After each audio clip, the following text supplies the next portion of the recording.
Last time ਆਪਾਂ ਡੋਪਲਰਸ effect ਦੇ regarding ਗੱਲ ਕਰ ਰਹੇ ਸੀ और डॉपलर्स इफेक्ट इन साउंड ते डॉपलर्स इफेक्ट इन लाइट मतलब स्टेटमेंट सेम है बट एक्सप्रेशंस अलग अलग है, डिफरेंट है। तो साडे सिलेबस का पार्ट है डॉपलर्स इफेक्ट इन साउंड और उहदा आपां मास्टर फार्मूला लिखिया भी सीगा है ना। तो अज आपां बेटा पहला तो उस फार्मूला नू डिराइव करना और दूसरा जो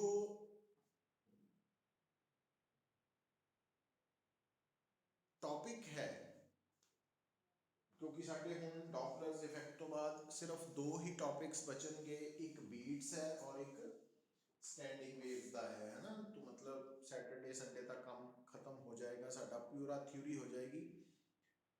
तो डॉपलर्स इफेक्ट के रिगार्डिंग जो हुण आपां गल कर रहे हैं कि जदों भी सोर्स ते sound source and listener they which relative motion होएगा, मीनस सोर्स और लिसनर आइदर एक दूसरे की तरफ अप्रोच करनगे और एक दूसरे तो अवे जाएंगे, दूर जाएंगे, तो दोनों कंडीशंस दे विच जो एपरेंट फ्रीकुएंसी है साउंड की वो चेंज होएगी।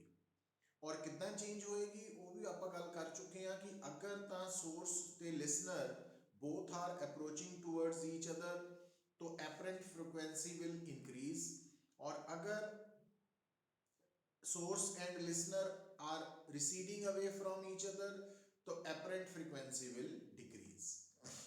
हुण बेटा तुसी एक गल दा ख्याल रखना वा, देखो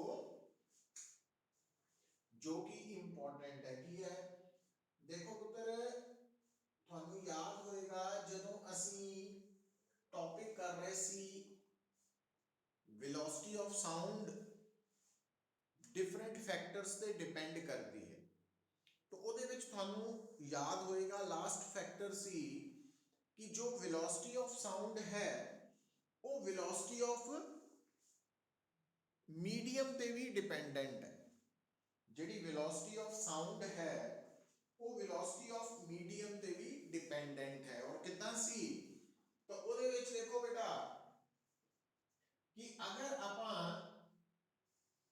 आ मान रहे हैं small v velocity of sound और आ है वेलोसिटी ऑफ मीडियम और आ एंगल है थीटा, तो उस केस दे विच जो इफेक्टिव वेलोसिटी ऑफ साउंड है वो कितनी आएगी v plus vm cos theta. तो आएगी, ठीक है। रिलेटिव वेलोसिटी का कांसेप्ट है, उसके अकॉर्डिंगली ये सारी डिस्कशन हो रही है। मतलब अज तो बाद जदों भी तुसी उस मीडियम के अंदर जिस मीडियम की अपनी वेलोसिटी नॉन जीरो है साउंड की इफेक्टिव वेलोसिटी निकालनी है तो तुसी की करना velocity of sound they which medium की वेलोसिटी का वो कंपोनेंट ऐड करना जिहड़ा along the direction of sound है। मतलब इत्थे vm cos थीटा बेसिकली की है component of velocity of medium along the direction of propagation of sound, तो vm cos theta। तो हुण बेटा अगर थोड़ा मीडियम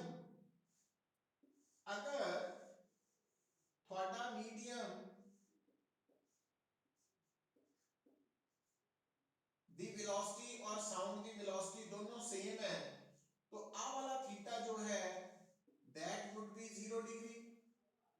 तो v dash effective velocity of sound की हो जाएगी v plus vm cos 0 degree, cos 0 1 है तो v प्लस vm।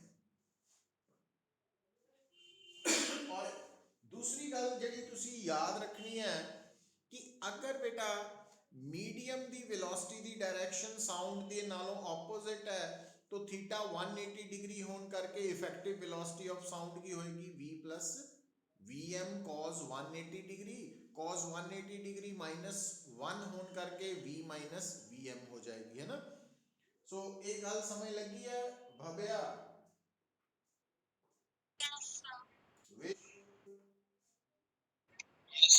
हरगुन, खुशी, तान्या, महक, पवनीत,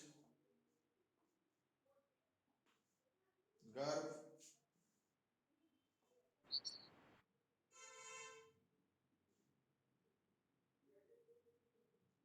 कृष्णा, रक्षित। ठीक है बेटा।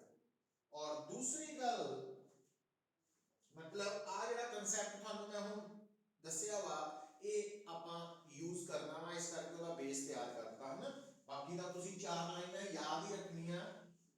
ਤੇ ਦੂਸਰੀ ਗੱਲ ਨੋਟ ਕਰੋ ਬੇਟਾ, ਤੁਹਾਨੂੰ ਦੱਸਿਆ ਹੋਇਆ ਕੋਈ ਵੀ ਜਿਹੜੀ ਵੇਵ ਹੈ ਉਹਦੇ ਨਾਲ ਆਪਾਂ ਇੱਕ ਟਰਮ ਜੋੜਦੇ ਆ, ਸੌਰੀ ਫ੍ਰੀਕੁਐਂਸੀ, ਵੇਵਲੈਂਥ ਤੇ ਵੇਵ ਵੈਲੋਸਿਟੀ। और इन्हां तिन्नां दा की रिलेशन हुंदा पुत्तर, याद रख लो कि जिहड़ी वेव वेलोसिटी है वो फ्रीक्वेंसी इनटू वेव लेंथ। तो इसका मतलब जिहड़ी वेव लेंथ है वो की हो गई, wave velocity over frequency. Frequency तो आ फार्मूला भी दिमाग च रख लेना है ना तुसी, ताकि ਆਪਾਂ ਜਿਹੜੀ ਆਉਣ ਵਾਲੀਆਂ ਡੈਰੀਵੇਸ਼ਨ ਦੀਆਂ 4-5 ਲਾਈਨਸ ਹੈ ਉਹਨੂੰ ਯਾਦ ਕਰਦੇ ਵਕਤ ਇਹ ਪ੍ਰੋਗਰਾਮਿੰਗ ਹੋ ਜਾਏ ਮਾਈਂਡ ਦੀ। ਨਾਓ ਹੁਣ ਬੇਟਾ ਆਪਾਂ ਮੇਨ ਆਰਟੀਕਲ ਤੇ ਆ ਰਹੇ ਹਾਂ। तो ਉਹਦੇ ਲਈ ਤੁਸੀਂ ਸਭ ਤੋਂ ਪਹਿਲਾਂ ਆ डायग्राम बनानी है। तो आ हो गया ਤੁਹਾਡਾ मटेरियल मीडियम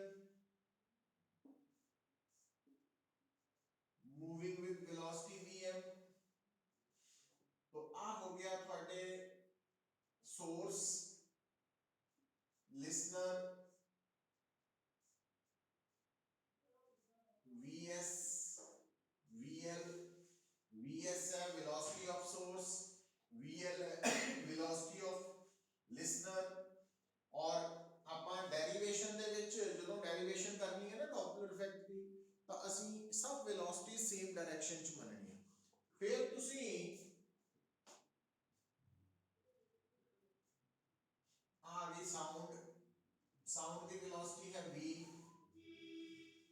तो o एज्यूम कर रही, और न्यू नॉट है ट्रू और एक्चुअल फ्रीक्वेंसी, ते न्यू है एपरेंट फ्रीक्वेंसी। तो ये हो गया स्टेप। हुन बेटा जदों ये सारा डायग्राम तुसी लिखता कि vm है velocity of material medium, vl है वेलोसिटी ऑफ लिसनर, vs है velocity of sound and source, ते कल्ला v है वेलोसिटी ऑफ साउंड। तो फिर तुसी की लिखना, relative velocity of sound with respect to source। ਹੁਣ velocity of sound with respect to source कितना लिखनी है? तो देखो जेड़ा साउंड है वो उस मीडियम च ट्रैवल कर रही है जिस मीडियम दी अपनी वेलोसिटी vm है। तो इफेक्टिव वेलोसिटी ऑफ साउंड है v प्लस vm।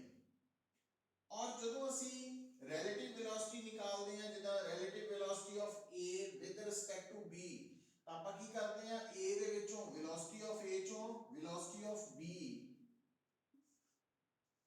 माइनस कर देने। तो इस करके relative velocity of sound with respect to source आ बन गई बेटा, क्योंकि आ इफेक्टिव वेलोसिटी ऑफ साउंड है because of the motion of material medium, और ये है सोर्स की वेलोसिटी। हुन therefore effective wavelength of sound, ਹੁਣੀ ਆਪਾਂ ਇੱਥੇ ਲਿਖਿਆ ਸੀਗਾ ਵੇਵਲੈਂਥ ਕਿਹਦੇ ਬਰਾਬਰ ਹੁੰਦੀ ਹੈ, wave velocity divided by frequency. तो ਤੁਹਾਡੀ ਜਿਹੜੀ ਸਾਊਂਡ ਹੈ ਉਹਦੀ ਟਰੂ ਫ੍ਰੀਕੁਐਂਸੀ ਹੈ ਨਿਊ ਨॉट, तो इस करके वेवलेंथ ऑफ साउंड किहदे बराबर होएगी, वेव वेलोसिटी। तो वेव वेलोसिटी कितनी है बेटा, वेलोसिटी ऑफ साउंड, क्योंकि इत्थे वेव है साउंड, तो वो है sound with respect to source वाली ओवर दिस वन, तो ये आ गई वेवलेंथ। हुण बेटा जिहड़ी लिसनर है ये भी मोशन च है, इस करके पहले स्टेप च आपां की कढनी है, relative velocity of sound with respect to source, और फिर उस तो बाद आपां रिलेटिव वेलोसिटी ऑफ सोर्स नु sound with respect to source नु ट्रू फ्रीक्वेंसी नाल डिवाइड करके इफेक्टिव वेवलेंथ कढ लई। तो हुण अगले स्टेप च की करना है, तुसी relative velocity of sound with respect to listener कढनी है। तो वो कितनी आनी है पुत्र, तो relative velocity of sound with respect to listener करने लिए आपां साउंड दी वेलोसिटी चों लिसनर दी वेलोसिटी माइनस कर देनी, पर इत्थे साउंड दी केड़ी वेलोसिटी लेनी है, क्योंकि साउंड उस मीडियम च ट्रैवल कर रही है जेड़ा मीडियम आप खुद मोशन च है विद वेलोसिटी vm, और vm और v दी डायरेक्शन सेम होने करके इफेक्टिव वेलोसिटी ऑफ साउंड है v प्लस vm। तो इस करके आ हो गई velocity of sound with respect to listener. तो देयरफॉर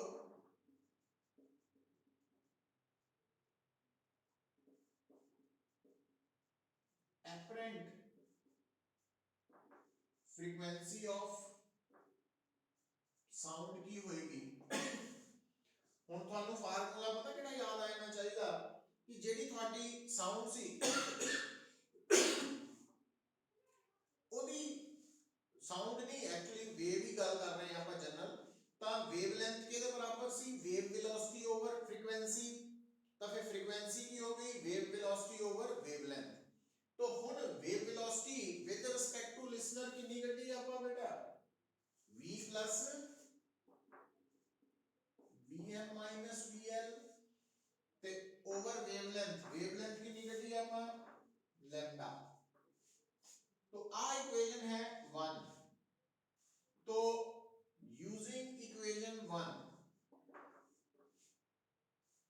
तो आके मतलब आ जी लैम्डा की वैल्यू इत्थे पुट कर देनी, तो न्यू आ जाएगी v plus vm minus vl over, तो आ लैम्डा की वैल्यू पुट करिए v plus vm minus vs over nu naught, ये ऊपर आ जाना है nu naught. So nu is equal to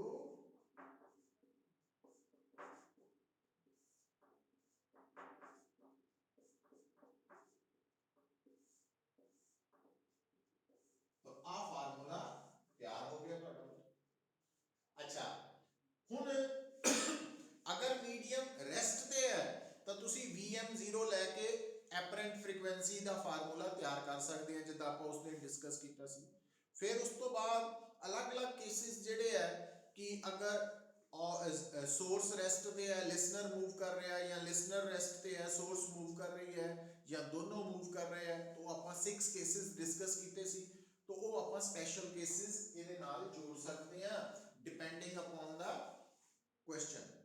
तो नेचर ऑफ क्वेश्चन की है, तो करना की है हुण अगर मान लो थानू कहे derive an expression for apparent frequency of sound wave when source is at rest and listener is moving towards the source, ਤਾਂ उस केस ਦੇ ਵਿੱਚ बेटा ਤੁਸੀਂ ਆ ਵਾਲੇ ਜਿਹੜੇ ਚਾਰ ਸਟੈਪਸ ਹੈ 1 2 3 4, तो वैल्यू पुट करके आ पंजवां लास्ट स्टेप बनना। तो ये 5 स्टेप लिखने तो बाद vm0 ले लेना मीडियम रेस्ट करके, ਔਰ ਉਸ ਤੋਂ ਬਾਅਦ ਅਗਰ ਉਹ ਕਹਿੰਦਾ ਸੋਰਸ ਰੈਸਟ ਤੇ ਆ, listener is moving towards the source, ਤਾਂ ਤੁਸੀਂ ਕੀ ਕਰਨਾ ਪੁੱਤਰ, ਫੇ ਤੁਸੀਂ vs ਨੂੰ 0 ਪੁੱਟ ਕਰ ਲੈਣਾ ਔਰ vl ਦੀ ਵੈਲਿਊ, ਕਿਉਂਕਿ ਟੂਵਰਡਸ ਦਾ ਉਹ ਡਾਇਗਰਾਮ ਬਣਾਈਆਂ ਸੀ ਨਾ ਮੈਂ, ਤਾਂ ਉਹ ਤੁਸੀਂ vl ਦੀ ਵੈਲਿਊ -vl ਇਹਦੇ ਵਿੱਚ ਪੁੱਟ ਕਰ ਦੇਣੀ ਹੈ, ਤਾਂ ਤੁਹਾਡਾ ਆਨਸਰ ਆ ਜਾਣਾ। ਮਤਲਬ ਉਹ ਸਿਚੁਏਸ਼ਨ ਦੇ ਅਕੋਰਡਿੰਗਲੀ ਕੋਈ ਵੀ ਜਿਹੜੇ 6 ਕੇਸਿਸ ਹੈ ਤੁਸੀਂ ਡਿਸਕਸ ਕਰ ਸਕਦੇ ਆ, ਤੋਂ ਐਗਜ਼ਾਮ 'ਚ ਲਿਖ ਸਕਦੇ ਆ। ਸੋ ਇਹ ਗੱਲ ਲੱਗ ਗਈ ਸਮਝ ਪੁੱਤਰ? हाँ, तो आज ਜਿਹੜੇ ਮੈਂ 6 ਸਟੈਪਸ ਲਿਖਾਏ ਆ ਇਹ ਨੋਟ ਕਰ ਲਓ, ਔਰ ਆ ਜਿਹੜੀ ਡਾਇਗਰਾਮ ਹੈ ਇਹ ਵੀ ਸਾਫ਼-ਸਾਫ਼ ਨੋਟ ਕਰ ਲਓ, ਔਰ ਇਸ ਡਾਇਗਰਾਮ 'ਚ ਨੋਟ ਲਿਖ ਦੇਣਾ ਵੀ vm ਦਾ ਮਤਲਬ velocity of medium, और vl ਦਾ ਮਤਲਬ velocity of listener, vs ਦਾ ਮਤਲਬ velocity of source and so on, v ਦਾ ਮਤਲਬ velocity of sound, ਉਹ ਲਿਖ ਦੇਣਾ ਹੈ ਨਾ। तो ਇਹ ਕਰ ਲਿਆ ਨੋਟ ਪੁੱਤਰ?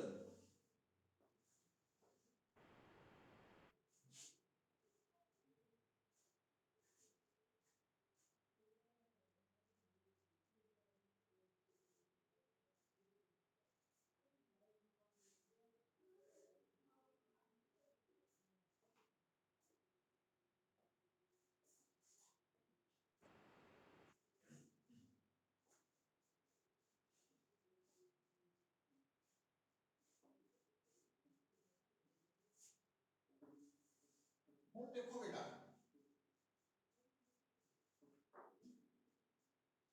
ਹੁਣ ਜਿਹੜਾ ਲਾਸਟ ਪੋਰਸ਼ਨ ਹੈ, ਹੁਣ ਤੱਕ ਆਪਾਂ ਸਾਊਂਡ ਵੇਵ ਬਾਰੇ ਗੱਲ ਕਰ ਰਹੇ ਹਾਂ, ਮਕੈਨੀਕਲ ਵੇਵ ਬਾਰੇ ਕਰ ਰਹੇ ਹਾਂ, ਸਿੰਗਲ ਵੇਵ ਬਾਰੇ। ਜਿਹੜੀ ਸਿੰਗਲ ਵੇਵ ਹੈ ਨਾ ਉਹ ਹਮੇਸ਼ਾ ਪ੍ਰੋਗਰੈਸਿਵ ਵੇਵ ਹੈ, ਉਹ ਹਮੇਸ਼ਾ ਟਰੈਵਲਿੰਗ ਵੇਵ ਹੈ, ਡਿਸਪਲੇਸਮੈਂਟ ਵੇਵ ਹੈ, ਕਿਉਂਕਿ ਸਿੰਗਲ ਵੇਵ ਦੇ ਕਾਰਨ એનર્ਜੀ ਮੀਡੀਅਮ ਦੇ ਅੰਦਰ ਹਮੇਸ਼ਾ ਫਾਰਵਰਡ ਡਾਇਰੈਕਸ਼ਨ 'ਚ ਪ੍ਰੋਪੋਗੇਟ ਹੁੰਦੀ ਹੈ, ਔਰ એનર્ਜੀ ਦੇ ਨਾਲ ਮੋਮੈਂਟਮ ਵੀ ਟ੍ਰਾਂਸਫਰ ਹੁੰਦੀ।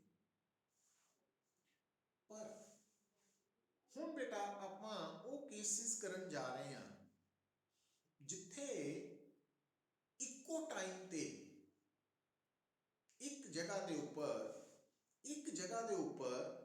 ਇੱਕੋ ਟਾਈਮ ਤੇ ਅਗਰ ਦੋ ਵੇਵਸ ਪਹੁੰਚ ਜਾਂਦੀਆਂ ਤਾਂ ਉਹ ਇੱਕ ਦੂਜੇ ਤੇ ਸੁਪਰ ਇੰਪੋਜ਼ ਹੋਣਗੀਆਂ, ਤਾਂ ਰਿਜ਼ਲਟ ਕੀ ਨਿਕਲੇਗਾ? ਹੁਣ ਗੱਲ ਨੂੰ ਸੁਣੋ ਵੀ, ਮਤਲਬ ਹੁਣ ਆਪਾਂ ਜਿਹੜਾ ਟੌਪਿਕ ਸ਼ੁਰੂ ਕਰਨ ਜਾ ਰਹੇ ਹਾਂ ਆਉਣ ਵਾਲੇ 2-3 ਦਿਨਾਂ ਦੇ ਵਿੱਚ, ਉਹਨਾਂ ਦਾ ਮੇਨ ਕਨਸੈਪਟ ਕੀ ਹੈ ਕਿ ਅਗਰ ਬੇਟਾ ਕਿਸੇ ਜਗ੍ਹਾ ਦੇ ਉੱਪਰ ਇੱਕੋ ਟਾਈਮ ਤੇ ਦੋ ਡਿਫਰੈਂਟ ਵੇਵਸ ਪਹੁੰਚ ਜਾਂਦੀਆਂ ਤਾਂ ਰਿਜ਼ਲਟ ਕੀ ਨਿਕਲੇਗਾ? ਹੁਣ ਦੇਖੋ ਬਈ, ਇਸ ਗੱਲ ਨੂੰ ਸਮਝਣ ਦੇ ਲਈ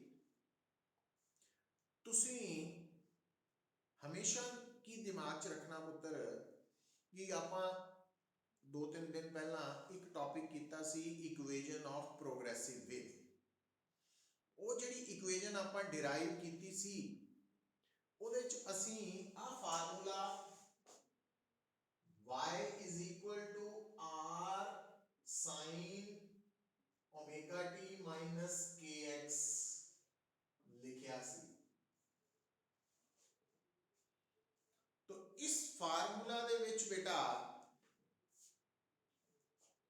ओमेगा का की मतलब है, तो ओमेगा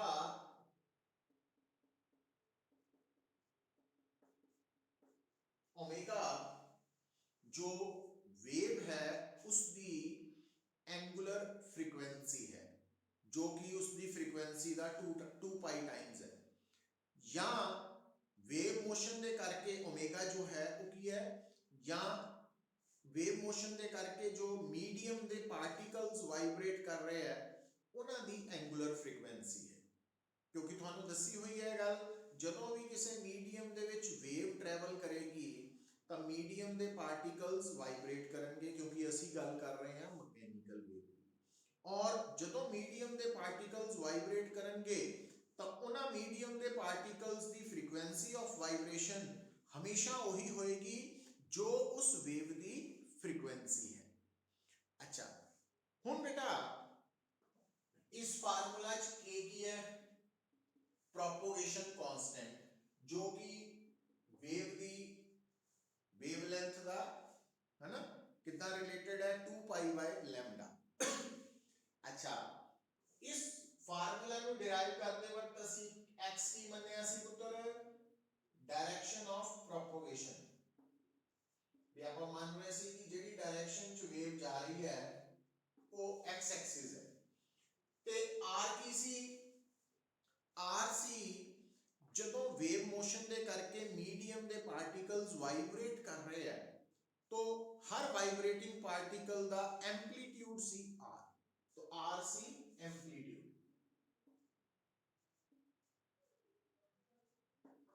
और y सिंबल की सी पुत्र तो y सिंबल ਅਸੀਂ शो कर रहे हैं कि वेव मोशन ਦੇ ਕਰਕੇ ਜਦੋਂ ਮੀਡੀਅਮ ਦੇ ਪਾਰਟੀਕਲਸ ਵਾਈਬ੍ਰੇਟ ਕਰਦੇ ਆ ਤਾਂ ਵਾਈਬ੍ਰੇਟਿੰਗ ਬਾਡੀ ਦੇ ਨਾਲ ਜਿੱਦਾਂ ਆਪਾਂ ਐਸਐਚਐਮ ਚ ਪੜ੍ਹਦੇ ਆ ਡਿਸਪਲੇਸਮੈਂਟ ਟਰਮ ਆਉਂਦੀ ਹੈ और वो वाइब्रेशन के दौरान डिस्प्लेसमेंट की वैल्यू लगातार चेंज होती रहती है क्योंकि जो body vibrating body main position पे होती है तो उसकी डिस्प्लेसमेंट जीरो है तो जो वो एक्सट्रीम पे पहुंचती है तो उसकी डिस्प्लेसमेंट मैक्सिमम हो जाती है एम्पलीट्यूड के बराबर। तो y की है डिस्प्लेसमेंट। नाउ हुण जदों तुसीं ये सारी गल समझ नहीं हुण ਇਹਦਾ मतलब आप इथों दिमाग च की रखना कि अगर तुहाडे सामने मीडियम दे अंदर एक वेव प्रोपोगेट कर रही है केड़ी वेव आ वाली तो उस मीडियम दे पार्टिकल दी डिस्प्लेसमेंट y है ना पर जे मान लो उस मीडियम के अंदर एक दूसरी वेव प्रोपोगेट कर रही है तो उहदे करके पार्टिकल दी जिहड़ा पार्टिकल वाइब्रेट कर रहा मीडियम दा बिकॉज ऑफ वेव मोशन तो उस पार्टिकल दी डिस्प्लेसमेंट है सेकंड वेव दे करके y डैश। तो अगर ये दोनों वेव्स साइमल्टेनियसली मीडियम च फ्लो कर रही प्रोपोगेट कर रही तो फिर उस पार्टिकल की डिस्प्लेसमेंट दोनों वेव्स करके की होएगी तो वो होएगी रिजल्टेंट वेव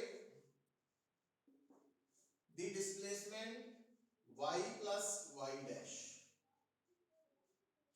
दोबारा गल सुन लो पुत्र अगर थोड़े सामने एक मीडियम के थ्रू सिंगल वेव ट्रैवल करके गई तो उस वेव के कारण गिवन पार्टिकल दी डिस्प्लेसमेंट सी y हुण जदों वो वेव चला गई तो आपां उसी मीडियम के अंदर एक अनदर वेव दूसरी वेव ट्रैवल करवाई प्रोपोगेट करवाई और जिहड़ी सेकंड वेव जदों लंघ के गई तो सेम पार्टिकल दी डिस्प्लेसमेंट सी due to second wave y dash.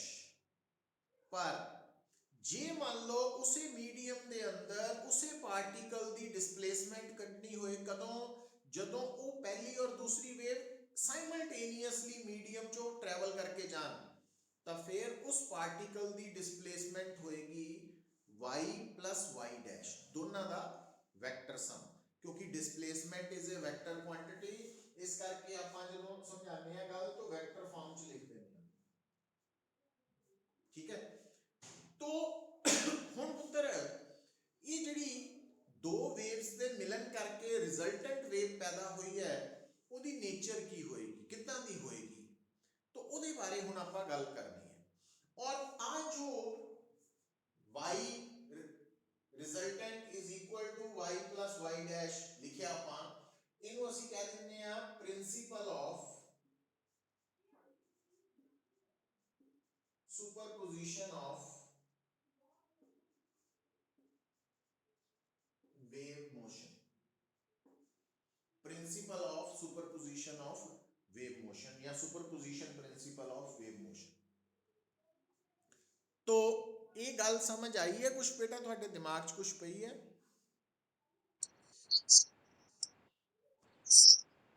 हाँ तो मतलब ਜਿਹੜੇ ਨੋਟਸ ਆਏ ਆ ਬੁੱਕਸ ਹੈ ਉਹਦੇ ਚ ਬਹੁਤ ਲੰਬਾ ਚੌੜਾ ਲਿਖਿਆ, ਬਟ ਕੰਮ ਦੀ ਗੱਲ ਕੀ ਹੈ ਜਿਹੜੀ ਮਤਲਬ ਤੁਹਾਡੇ ਦਿਮਾਗ 'ਚ ਹੋਣੀ ਚਾਹੀਦੀ ਹੈ। ਔਰ ਇਹ ਜਿਹੜਾ ਟੌਪਿਕ ਆਪਾਂ ਸ਼ੁਰੂ ਕਰ ਰਹੇ ਹਾਂ ਨਾ, ਇਹ ਕੰਪੀਟੀਸ਼ਨ ਲਈ ਵੀ ਤੇ ਰੈਗੂਲਰ ਕਲਾਸ ਦੋਨਾਂ ਲਈ ਬੜਾ ਇੰਪੋਰਟੈਂਟ। ਹੁਣ ਤੱਕ ਆਪਾਂ ਜਿਹੜਾ ਵੇਵ ਮੋਸ਼ਨ ਦਾ ਪੋਰਸ਼ਨ ਕਵਰ ਕੀਤਾ, ਉਹਦੇ ਵਿੱਚੋਂ ਮੇਨਲੀ ਇੱਕ ਤਾਂ ਸਾਊਂਡ ਵਾਲੀ ਗੱਲ ਆਪਾਂ ਟੌਪਿਕ ਲਿਖਾਇਆ ਸੀ ਤੁਹਾਨੂੰ ਉਦੋਂ ਸੰਡੇ ਕੀਤਾ ਹੀ ਸ਼ਾਇਦ, ਤੇ ਇੱਕ ਆਪਾਂ ਟੌਪਿਕ ਡੋਪਲਰਸ ਇਫੈਕਟ ਦੀ ਗੱਲ ਕਰ ਚੁੱਕੇ ਹਾਂ ਦੋ, ਔਰ ਆਉਣ ਵਾਲੇ ਦੋ ਟੌਪਿਕਸ ਹੋਰ ਹੈ ਜਿਹੜੇ ਉਹ ਬੜੇ ਇੰਪੋਰਟੈਂਟ ਹੈ, तो ਇਹ ਥੋਰਲੀ ਕਰਨੇ ਹੈ। तो ਹੁਣ ਪੁੱਤਰ ਜਦੋਂ ਅਸੀਂ ਗੱਲ ਕਰਦੇ ਹਾਂ ਸੁਪਰਪੋਜੀਸ਼ਨ ਪ੍ਰਿੰਸੀਪਲ ਆਫ ਵੇਵ ਮੋਸ਼ਨ ਦੀ, ਤਾਂ ਤੁਹਾਨੂੰ ਗੱਲ ਸਮਝ ਆ ਜਾਣੀ ਚਾਹੀਦੀ ਹੈ ਕਿ ਅਗਰ ਕਿਸੇ ਮੀਡੀਅਮ ਦੇ ਅੰਦਰ ਇੱਕੋ ਟਾਈਮ ਤੇ ਦੋ ਵੇਵਸ ਟਰੈਵਲ ਕਰ ਰਹੀਆਂ, ਤਾਂ ਉਸ ਮੀਡੀਅਮ ਦੇ ਗਿਵਨ ਪਾਰਟੀਕਲ ਦੀ ਰਿਜ਼ਲਟੈਂਟ ਡਿਸਪਲੇਸਮੈਂਟ ਦੋਨੋਂ ਵੇਵਸ ਦੇ ਕਰਕੇ ਜੋ ਡਿਸਪਲੇਸਮੈਂਟ ਸੀ ਉਹਨਾਂ ਦੇ ਵੈਕਟਰ ਸਮ ਦੇ ਬਰਾਬਰ ਹੁੰਦੀ ਹੈ।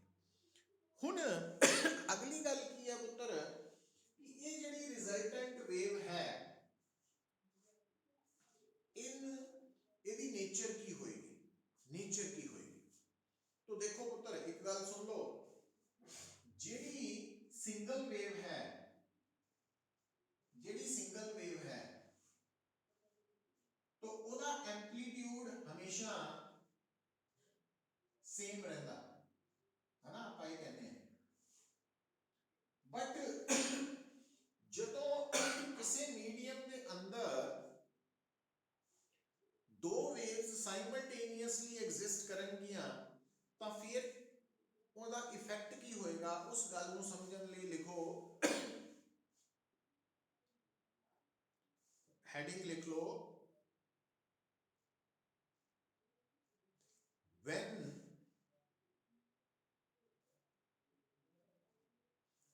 ਹੈਡਿੰਗ ਲਿਖ ਲੈਣਾ, ਅੰਡਰਲਾਈਨ ਕਰ ਲਿਓ, when two waves are superimposed,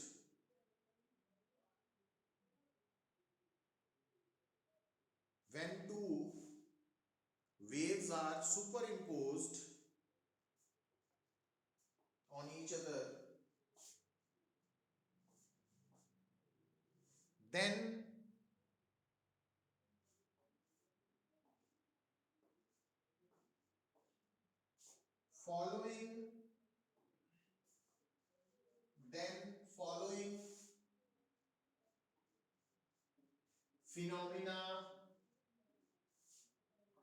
following phenomena may result।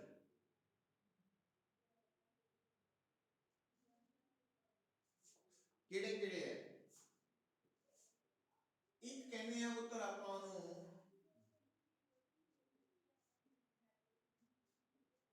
Interference, दूसरा है बीट्स, और तीसरा है स्टैंडिंग और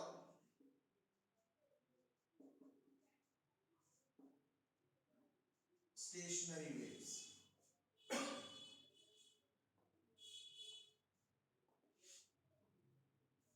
तो तीसरा है स्टैंडिंग और स्टेशनरी वेव्स। तो बेटा आ ਜਿਹੜੇ ਦੋ ਫਿਨੋਮੀਨਾਸ ਹੈ, ਇਹਨਾਂ ਬਾਰੇ ਤਾਂ ਆਪਾਂ +1 ਦੇ ਵਿੱਚ ਡਿਟੇਲ ਚ ਡਿਸਕਸ ਕਰਨਾ ਵਾ ਔਰ ਸਾਡਾ ਸਿਲੇਬਸ ਖਤਮ ਹੋ ਜਾਣਾ। ਪਰ ਜਿਹੜਾ ਪਹਿਲੇ ਨੰਬਰ ਵਾਲਾ ਫਿਨੋਮੀਨਾ ਹੈ ਇੰਟਰਫੇਰੈਂਸ, तो ਉਹ ਆਪਾਂ +2 ਦੇ ਵਿੱਚ ਪੜ੍ਹਨਾ ਵਾ, ਉਹ ਇੰਟਰਫੇਰੈਂਸ ਆਫ ਲਾਈਟ ਦੇ ਨਾਲ ਜੋੜ ਕੇ। ਇੱਥੇ ਆਪਾਂ ਕਿਉਂਕਿ ਲਾਈਟ ਵੇਵ ਬਾਰੇ ਨਹੀਂ ਪੜ੍ਹ ਰਹੇ, ਇੱਥੇ ਆਪਾਂ ਮਕੈਨੀਕਲ ਵੇਵਸ ਬਾਰੇ ਪੜ੍ਹ ਰਹੇ ਹਾਂ। ਤਾਂ ਮਕੈਨੀਕਲ ਵੇਵਸ ਦੇ ਨਾਲ ਇੰਟਰਫੇਰੈਂਸ ਨੂੰ ਆਪਾਂ ਸਟੱਡੀ ਨਹੀਂ ਕਰਦੇ ਕਿਉਂਕਿ ਸਾਡੇ ਸਿਲੇਬਸ 'ਚ ਨਹੀਂ ਹੈ, ਬਟ ਉਹ ਲਾਈਟ ਨਾਲ ਜੁੜੀ ਗੱਲ ਹੈ, ਤਾਂ ਆਪਾਂ ਉੱਥੇ ਪੜਾਂਗੇ। तो ਹੁਣ ਬੇਟਾ ਪਰ ਸਭ ਤੋਂ ਪਹਿਲਾਂ ਇੰਟਰਫੇਰੈਂਸ ਬਾਰੇ 2-3 ਲਾਈਨਾਂ ਲਿਖ ਲਓ, ठीक है। तो आप इनको डिटेल च नहीं करना, तो लिख लो इंटरफेरेंस। इंटरफेरेंस फिनोमिना की जरूरत है when two waves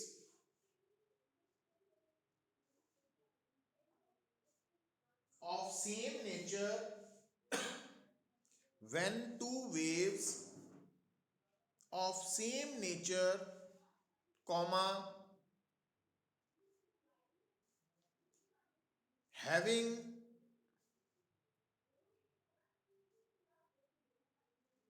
same frequencies